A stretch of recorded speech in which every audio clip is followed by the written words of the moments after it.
నగరంలోని అరకులలో సాయిబాబా తత్వ ప్రచార మందిరం నుంచి మిల్లు జంక్షన్ మీదుగా సూర్యమహల్ రామలక్ష్మణ విశాఖ బి కాలనీలోని షిరిడి సాయిబాబా ఆలయం వద్దకు సప్తాహ పీఠం మేళతాళాలతో బాబా వేషధారులు కోలాటం ఊరేగింపుగా గురువారం చేరుకున్నారు.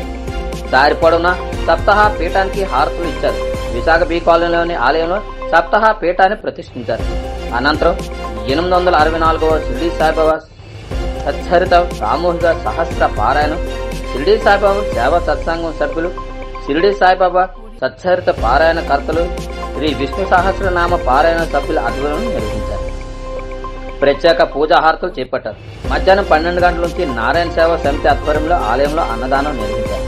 సాయంత్రం భజన చేచారతి ఇచ్చారు. ఈ కార్యక్రమంలో మాజీ ఎమ్మెల్యే గుండ లక్ష్మీదేవి, షిరిడి సాయి సేవా సమితి సభ్యులు రంగారావు, కొంకాను మురళీధరరావు, ఇప్పిలి భవానీ, కృష్ణమోహన్, శ్రీను, వెంకట్, సింహాద్రి, సవిటయ్య మాస్టర్, గుండు విజయలక్ష్మి, జామి రామకృష్ణ, మంత్రి జగదీష్ మాస్టర్, చంద్రరావు, పాలిశెట్టి మల్లిబాబు, మణిశర్మ, రాజు తదితరులు పాల్గొన్నారు.